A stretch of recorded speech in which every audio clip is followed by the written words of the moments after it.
Hey guys, it's Mrs. Engel. All right, so if you need help on the homework for this weekend, this is what we're looking at. This is the atomic number and mass number worksheet.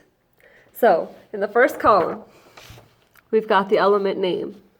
The way to identify the element is by the atomic number, and that's on your periodic table that you should have on page 12 of your notebook.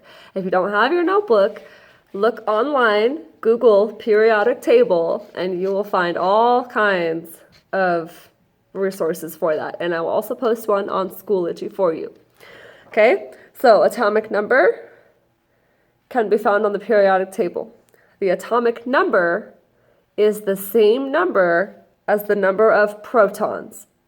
So the atomic number tells us how many protons there are in the atom. Okay? So we learned in class that protons and neutrons are in the nucleus of an atom. That means that the mass of the atom, or the weight, is going to be the sum of protons plus neutrons.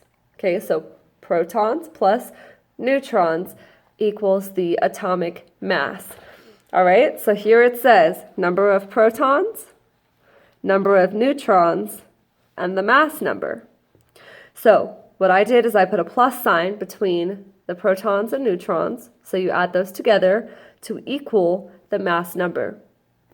So if you're given the number of protons, for example down here, carbon, we have 6 protons, and we know that the total mass is 14. So now I know 6 plus something is 14. That something is the number of neutrons. So we have 8 in this version of carbon. Okay, so like I said in class, if I were you, I would do the numbers first and then go back and figure out, based on the atomic number, what element it is and put the element name in there. Some of them will show up more than once, and we'll talk next week about how you can have 2 versions of the same element. Okay, so take a look at the photo of this page on Schoology if you want to look at the notes more closely. If you guys have any questions, leave a comment or send me a message and I'll do my best to help you.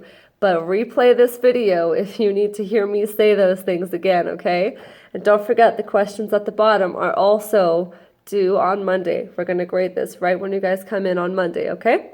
All right, have a great weekend. Don't forget your homework. Bye.